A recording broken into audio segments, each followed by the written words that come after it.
प्रिय विद्यार्थियों, online class में आपका स्वागत है। हम कक्षा 9th हिंदी पढ़ रहे थे।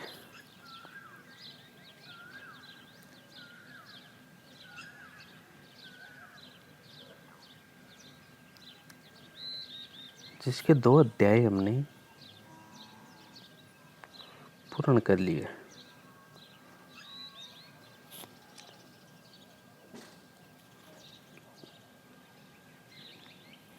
उनमें से एक था 2 बैलों की कथा, दूसरा था लासा की ओर।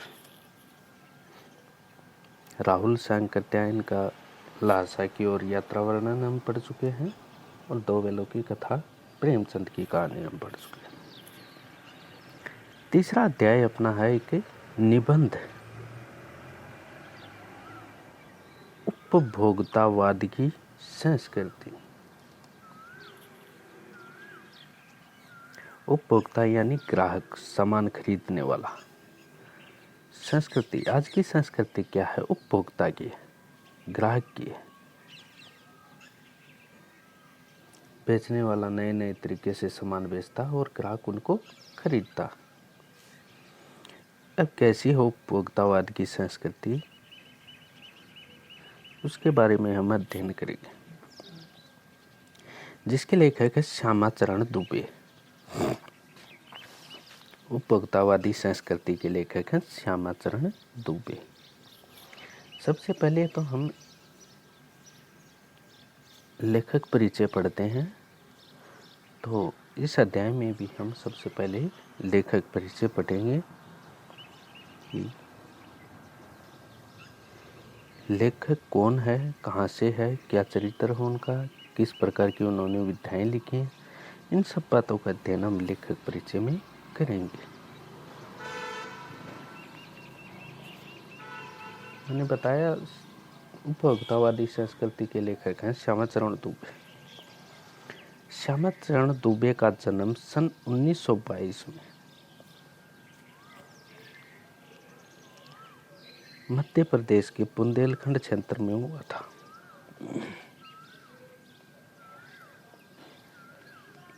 उन्होंने नागपुर विश्वविद्यालय से मानव विज्ञान में पीएचडी की। वे भारत के अग्रणी समाज वैज्ञानिक रहे। उनका देहांत सन 1996 में हुआ। श्यामाचरण दुबे का जन्म 1922 में मध्य प्रदेश के बुंदेलखंड क्षेत्र में हुआ था। उन्होंने नागपुर विश्वविद्यालय से मानव विज्ञान में पीएचडी की थी और उनका देहांत सन 1996 में हो गया था।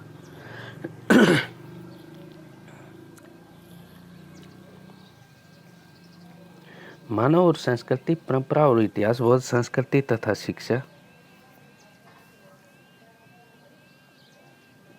समाज और भविष्य, भारतीय ग्राम संक्रमण की पीड़ा, विकास का समाजशास्त्र, समय और संस्कृति हिंदी में उनकी प्रमुख पुस्तकें। प्रोफेसर दुबे ने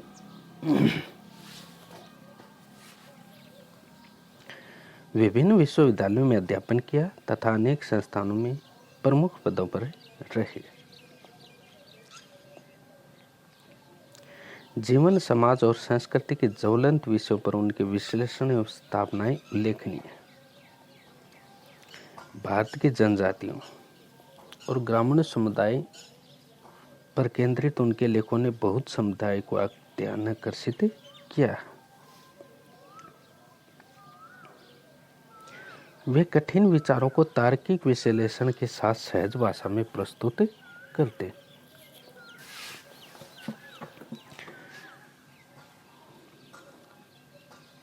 उपभोक्तावादी संस्कृति का हम सार संक्षेप पढ़ेंगे। उपभोक्तावाद की संस्कृति निबंध बाजार की गिरफ्त में आ रहे समाज की वास्तविकता को प्रस्तुत करता। किस तरह से समाज बाजार की गिरफ्त में आ रहा है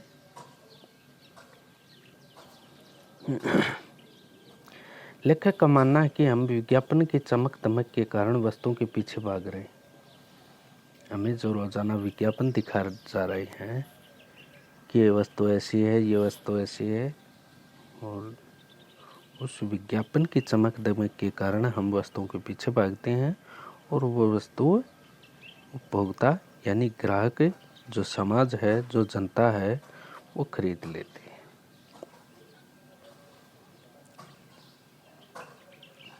हमारी निगाह गुणवत्ता पर नहीं,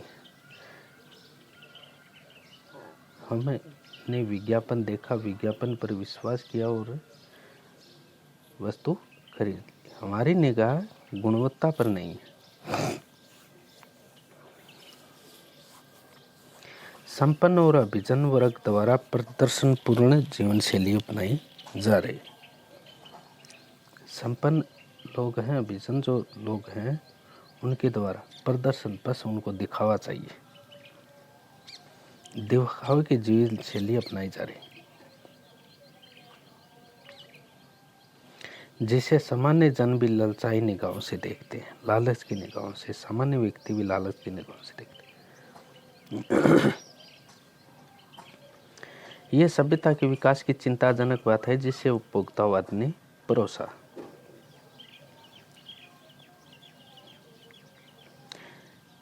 लेखक की यह बात भी महत्वपूर्ण है कि जैसे जैसे ये दिखावे की संस्कृति फैलेगी, क्योंकि दिखावे की संस्कृति है, लोग तड़प के भड़क के कारण सामान खरीदेंगे, नई नई वस्तुएं खरीदेंगे। गरीब व्यक्ति है, उस प्रकार का जीवन नहीं जी सकेगा, तो इस कारण सामाजिक अशांति बढ़ेगी, विषमता बढ़ेगी समाज में। उपभोक्तावाद की संस्कृति निबंध है। लेखक श्यामाचरण दुबे का लिखा हुआ निबंध है। लेखक कह रहे हैं कि धीरे धीरे सब कुछ बदल रहा। पुराने जो रीति रिवाज थे, पुराने जो संसाधन थे, उनका रूप नए संसाधनों ने ले लिया और धीरे धीरे सब कुछ बदल रहा। एक नई जीवन शैली अपना आधिपत्य स्थापित कर रही है, वर्चस्व स्थापित कर रही है। नई जीवन शैली आ रही, उसके साथ आ रहा है एक नया जीवन दर्शन, उपभोक्तावाद का दर्शन। उसके साथ एक नया जीवन आ रहा है, वो जीवन है उपभोक्तावाद। उत्पादन को बढ़ाने पर जोर है चारों ओर। कोई भी उत्पादन है, उसको चारों ओर बढ़ाने पर जोर है। किस तरह से ये उत्पादन बढ़े और किस तरह से जनता के बीच जाए और किस तरह से पूंजीपति लोग हैं वो उससे मुनाफा कमाए, फायदा कमाए।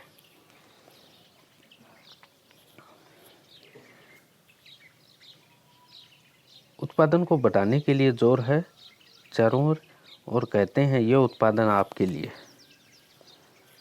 उत्पादन ले आएंगे और फिर उपभोक्ता से कहेंगे ये उत्पादन आपके लिए, ये वस्तु आपके लिए, आपके भोग के लिए, आप इसका उपयोग कर सकते हैं। आप आपके सुख के लिए, आपकी सुख सुविधा बढ़ाएंगे। सुख की व्याख्या बदल गई है, यानी कि पहले जो सुख होता था वो आपस में भाईचारे, प्रेम, एक जगह इकट्ठे बैठने का, इस तरह का सुख होता था। लेकिन आज सुख की व्याख्या बदल गई। जिसके पास पैसा उसके पास सुख, जिसके पास ज़्यादा सुविधाएं उसके पास उतने ही ज़्यादा सुख। उपभोग भोग ही सुख है, वस्तुओं का उपयोग ही सुख है। एक सूक्ष्म छोटा सा बदलाव आया है नई स्थिति में।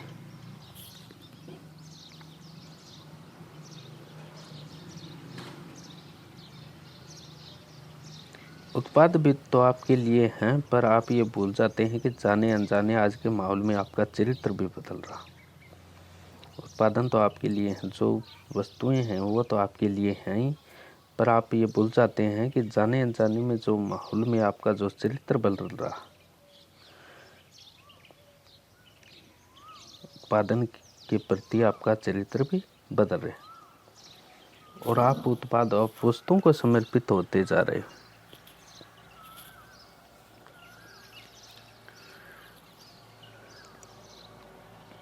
विलासिता की, दिखावे की सामग्रियों से बाजार भरा पड़ा, जो आपको लुभाने की जी तोड़ कोशिश में निरंतर लगातार लगी रहती है। दैनिक जीवन में काम आने वाली, रोजाना के जीवन में काम आने वाली वस्तु के लीजिए, जैसे टूथपेस्ट को लीजिए। इसके लिए आपके पास विज्ञापन आएंगे, टीवी में, अखबार में, रेडियो में, अनेक दीवारों पर, जहाँ कहीं मौका मिलता है वहीं विज्ञापन। कैसे देंगे?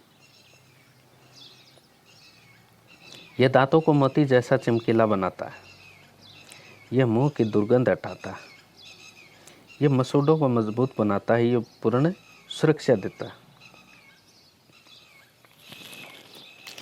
वह सब करके जो 3-4 पेस्ट अलग अलग करते हैं, किसी पेस्ट का मैजिक फार्मूला, कोई बबुल या नीम के गुणों से भरपूर है। 3-4 पेस्ट करते हैं और किसी पेस्ट का मैजिक फार्मूला है, क्या है? कोई तो कहता है बबुल या नीम के गुणों से भरपूर है, कोई कहता है ऋषि मुनियों द्वारा स्वीकृत है,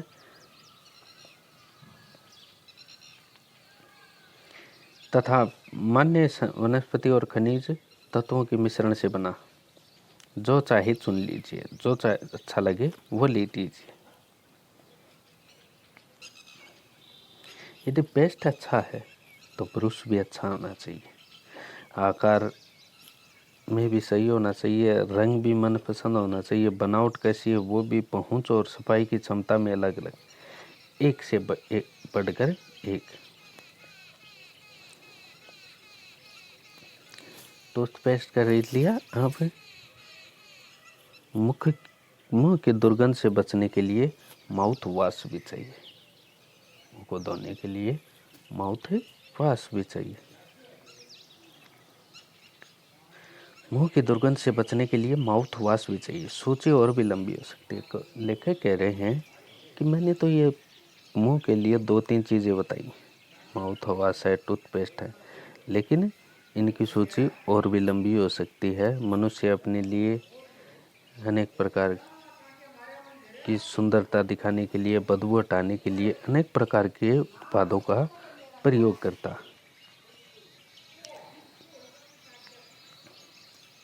लेखक ने तो बस इशारा किया,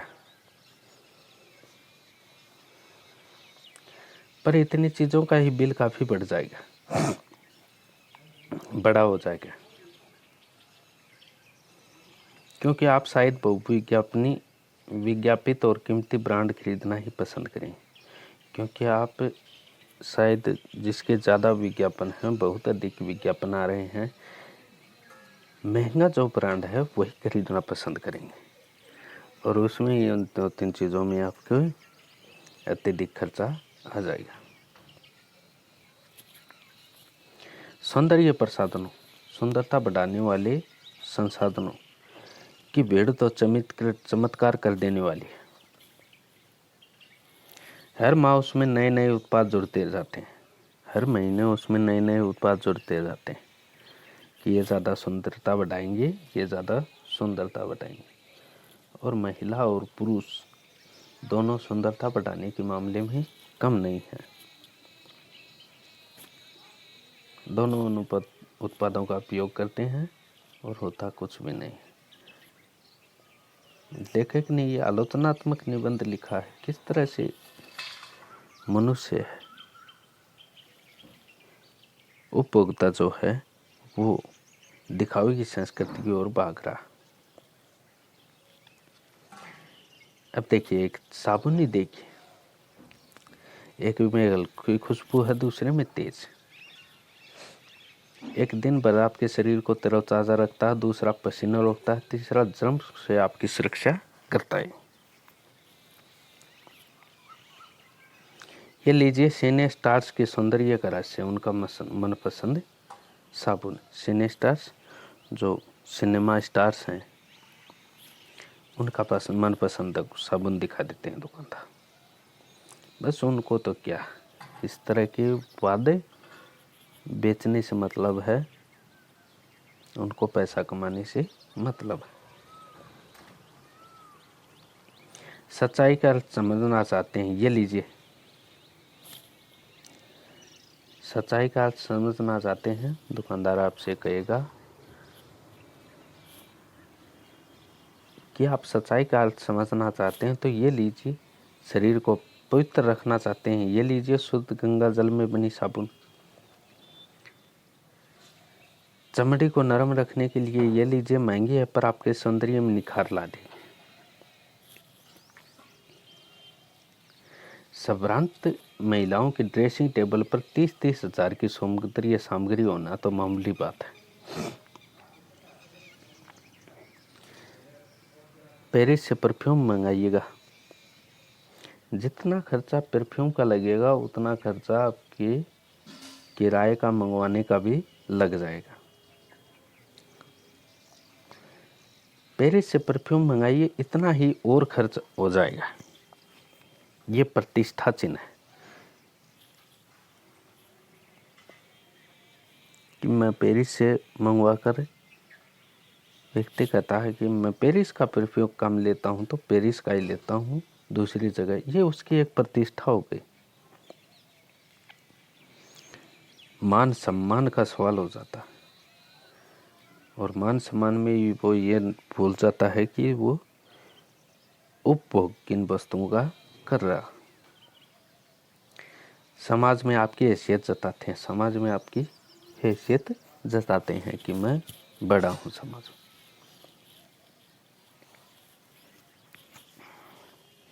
पुरुष भी इस दौड़ में पीछे नहीं है, पहले उनका काम साबुन और तेल से चल जाता था, आफ्टर शेव और कोलोन बाद में आए।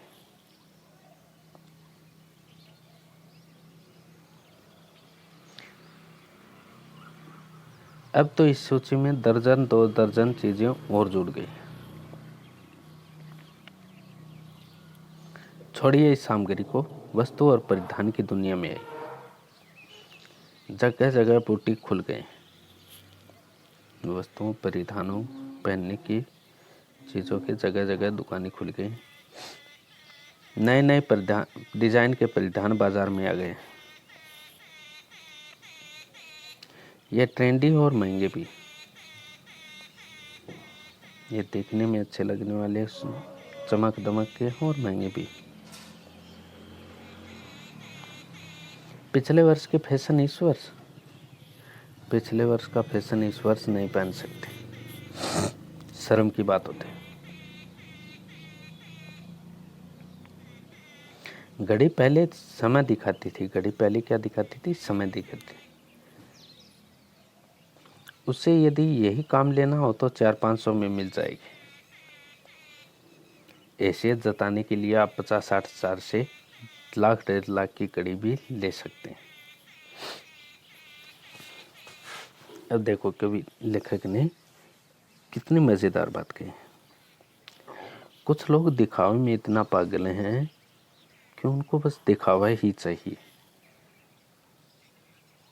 घड़ी खरीद लिया, समय देखना आए चाहे ना आए, उन्होंने 1 लाख 1.5 लाख की घड़ी खरीद ली और घड़ी बांधे घूमते हैं। कोई पूछता बस 1 लाख 1.5 लाख की कि मैं बड़ा हूँ समाज में, मेरी प्रतिष्ठा ऊँची है, ये दिखाने के लिए उन्होंने 1.5 लाख की घड़ी खरीद ली। उनको समय देखना ही नहीं आता, उनको समय का पता ही नहीं होता, उनको घड़ी के महत्व का ही नहीं पता होता और वो बस घड़ी लिए घूमते हैं। उसी तरह देखिए एक चीज़ और बताएं, कुछ लोगों को संगीत की समझ होती ही नहीं, संगीत सुनते नहीं, उन्हें पता ही नहीं होता संगीत होता क्या, संगीत का महत्व क्या, संगीत क्यों सुना जाता है, क्योंकि वो संगीत सुनते ही नहीं। फिर क्या करें? संगीत की समझ हो या नहीं हो, लेकिन कीमती म्यूजिक सिस्टम जरूरी है।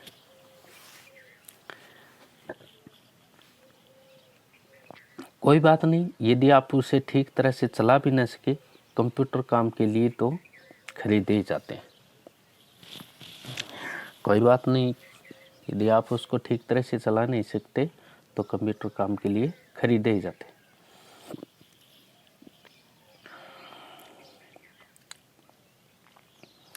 केवल दिखावे के लिए उन्हें खरीदने वालों की संख्या भी कम नहीं है। खाने के लिए 5 सितारा होटल चाहिए, खाने के लिए 5 सितारा होटलों में जाते हैं। वहाँ तो अब विवाह भी होने लगे हैं। 5 सितारा होटलों में तो अब भी विवाह भी। बीमार पड़ने पर 5 सितारा अस्पतालों में आइए। सुख सुविधाओं और अच्छे इलाज के अतिरिक्त ये अनुभव काफी समय तक चर्चा का विषय भी रहेगा। पढ़ाई के लिए 5 सितारा पब्लिक स्कूल है, शीघ्र ही शायद कॉलेज और यूनिवर्सिटी भी बन जाए। भारत में तो ये स्थिति अभी नहीं आई, पर अमेरिका और यूरोप के कुछ देशों में आप मरने के पहले अपने अंतिम संस्कार और अंतिम विश्राम का प्रबंध भी कर सकते हैं। भारत में तो ये स्थिति नहीं है, लेकिन अमेरिका और यूरोप में आप जगह ले सकते हो मरने से पहले, और आप ये कह सकते हो कि मेरा यहाँ अंतिम संस्कार हो जाए, और अंतिम संस्कार के बाद इस तरह की मेरे चारों ओर सुविधा होनी चाहिए। अनंत विश्राम का प्रबंध भी कर सकते हैं एक कीमत पर। आपके कब्र के आसपास सदा हरी घास होगी, मन चाहे फूल होंगे, चाहे तो वहाँ फंवारे होंगे, और मन ध्वनि में निरंतर संगीत भी। कल भारत में भी यह संभव हो सकता है। अमेरिका में आज जो हो रहा है, कल वह भारत में भी आ सकता है। प्रतिष्ठा के अनेक रूप होते हैं, चाहे वे हास्यास्पद ही क्यों न हो। प्रतिष्ठा के अनेक रूप होते हैं, चाहे वो हास्यास्पद हंसने योग्य ही न हो। यह है एक छोटी सी झलक उपभोक्तावादी समाज की। यह विशिष्ट जन का समाज है। जो लोग बहुत ज़्यादा पैसे वाले हैं, उनका समाज है। पर सामान्य जन भी इसे ललचाई निगाहों से देखते हैं। सामान्य व्यक्ति भी इसे लालच की निगाहों से देखते हैं। उनकी दृष्टि में एक विज्ञापन की भाषा में यही राइट चॉइस बेबी, विज्ञापन की भाषा में यही राइट चॉइस बेबी है। विज्ञापन देखिए, इस तरह के विज्ञापन आपको मिलेंगे। सुपर ऑफर, मोती जैसे दांत, पूर्ण सुरक्षित गुणों से भरपूर, एक के साथ एक, बिस्कुट, साबुन, शीतल जल, इस प्रकार के आपको विज्ञापन मिलेंगे, और आप इनकी तड़क भड़क में खो जाओगे, और इन वस्तुओं को उपभोक्ता ग्राहक जो खरीद लेता है। ये कोई सुख पहुंचाने वाली वस्तुएं नहीं है, केवल दिखावे की वस्तुएं। लेखक ने इन्हें दिखावे की वस्तुएं माना।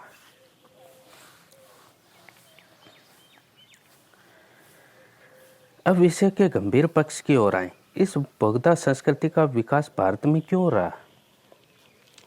अब कुछ गंभीर प्रश्न पक्ष की ओर आए तो हमें ये सोचना है कि इस उपभोक्तावादी संस्कृति का विकास केवल भारत में ही क्यों रहा? सामंती संस्कृति के तत्व भारत में पहले भी रहे। सामंतवादी जो संस्कृति है, पूंजीवादी जो संस्कृति है, उसके तत्व भारत में पहले भी रहे हैं। उन्होंने इस संस्कृति को फैलाया। उपभोक्तावादी संस्कृति से जुड़ा रहा। आज सामंत बदल गए, सामंती संस्कृति का मोहरा बदल गया। हम सांस्कृतिक अस्मिता की बात कितनी करें, हम चाहे कितना भी ये कहें कि हम संस्कृति को अपनाएंगे, हम भारतीय संस्कृति के पक्ष में हैं, लेकिन हम नहीं हैं। हम सांस्कृतिक अस्मिता की बात कितनी करें, लेकिन वैसा हम कर नहीं सकते। हमारी परंपराएं जो हैं, हमारी पुरखों से चली आ रही परंपराएं जो हैं, उनका अवमूल्यन हुआ है, गिरी है, आस्थाओं का क्षरण हुआ है, आस्थाएं कम हुई हैं। कड़वा सच तो यह है कि हम बौद्धिक दासता स्वीकार कर रहे हैं, पश्चिम के सांस्कृतिक उपनिवेश बन रहे हैं। हमारी नई संस्कृति अनुकरण की संस्कृति है, हम आधुनिकता के झूठे प्रतिमान अपनाते जा रहे हैं। प्रतिष्ठा की अंधी प्रतिस्पर्धा में जो अपना हो उसे खोकर छद्म आधुनिकता की गिरफ्त में आते जा रहे हैं। संस्कृति की नियंत्रक शक्तियों के क्षीण हो जाने के कारण हम दिग्भ्रमित हो रहे हैं। हमारा समाज अन्य निर्देशित होता जा रहा। विज्ञापन और प्रसार के सूक्ष्म तंत्र हमारी मानसिकता बदल रहे हैं। उनमें सम्मोहन की शक्ति है, वशीकरण की भी।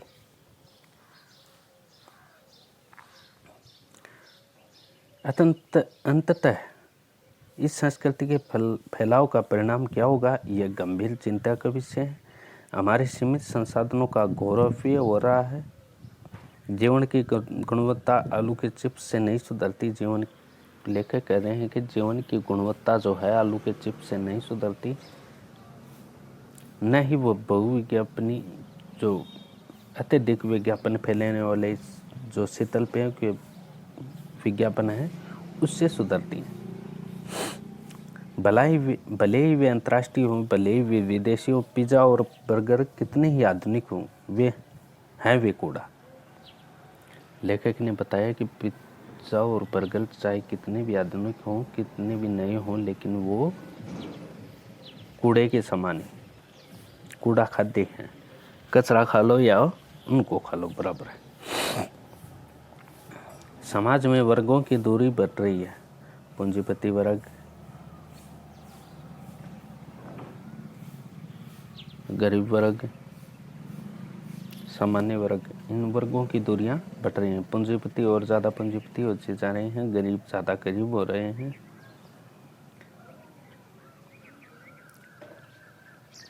सामाजिक सरोकार में कमी आ रही है। जीवन स्तर का ये बढ़ता अंतर आक्रोश और अशांति को जन्म देगा। जीवन स्तर का ये बढ़ता अंतर क्या है? आक्रोश बढ़ा रहा है, अशांति को जन्म दे रहा। जैसे जैसे दिखाओ कि यह संस्कृति फैलेगी, सामाजिक अशांति भी बढ़ेगी। हमारी सांस्कृतिक अस्मिता का अस्तोर या हम लक्ष्य भ्रम से भी पीड़ित है। विकास के विराट उद्देश्य पीछे हट रहे हैं। हम झूठी दृष्टि के तात्कालीन लक्ष्यों का पीछा कर रहे हैं। मर्यादा टूट रहे हैं, नैतिक मानदंड ढीले पड़ रहे हैं।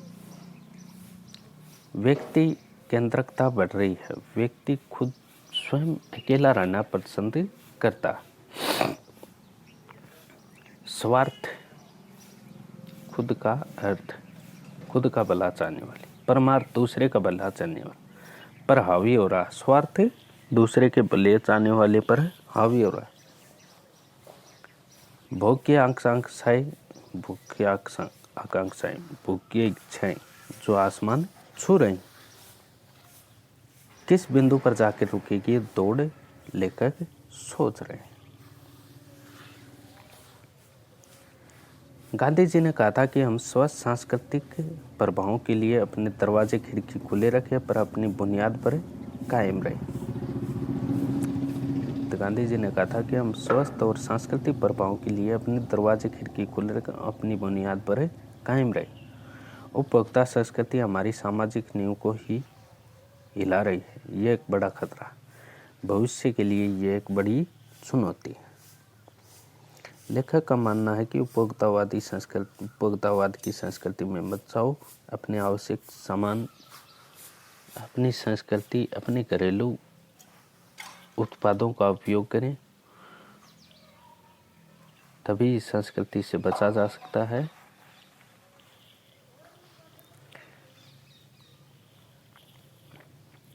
दिखावे तड़क भड़क में ना रहें। दिखावे तड़क भड़क से नुकसान ही नुकसान है।